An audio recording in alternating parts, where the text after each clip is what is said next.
नमस्कार, आपण पाहता हिरकणी न्यूज. हिरकणी न्यूज प्रत्येक क्षण ताज्या घडामोडी आणि महत्त्वाच्या प्रत्येक बातमीसाठी नेहमी तत्पर.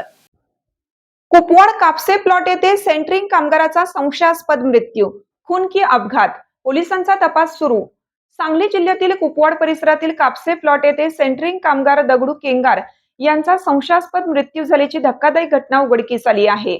या घटनेमुळे परिसरात एकच खळबळ उडाली असून त्यामागील नेमके कारण काय याबाबत अनेक तर्कवितर्क लावले जात आहेत. मिळालेल्या प्राथमिक माहितीनुसार दगडू केंगार हे सेंटरिंगचे काम करत होते. दरम्यान ते घटनास्थळी मृत अवस्थेत आढळून आले. त्यांच्या मृत्यूची माहिती मिळताच MIDC पोलीस ठाणे तसेच सांगली गुन्हे अन्वेषण विभाग यांचे पथक तात्काळ घटनास्थळी दाखल झाले. पोलिसांनी घटनास्थळाचा पंचनामा करून मृतदेह ताब्यात घेतला असून शवविच्छेदनासाठी पाठवण्यात आला आहे. मृत्यू नैसर्गिक आहे की अपघाती अथवा घातपाताचा प्रकार आहे का याचा तपास सध्या सुरू आहे. स्थानिक नागरिकांनी दिलेल्या माहितीनुसार मृतदेह आढळून आलेल्या परिस्थितीमुळे संशय अधिक गडद झाला आहे.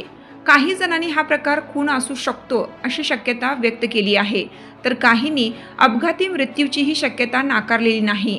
दरम्यान पोलिसांनी आसपासच्या नागरिकांची चौकशी सुरू केली असून घटनास्थळाजवळील CCTV फुटेजही तपासले जात आहे. तसेच मृत व्यक्तीच्या ओळखीतील व्यक्तींकडूनही माहिती घेतली जात आहे. या प्रकरणाचा उलगडा लवकरच होईल असा विश्वास पोलिसांनी व्यक्त केला असून शवविच्छेदन अहवालानंतरच मृत्यूचे खरे कारण स्पष्ट होणार आहे. या घटनेचा पुढील तपास MIDC पोलीस ठाणे करत आहे. हिरकणी न्यूज करिता सहसंपादक राजेंद्र पाटील, सांगली.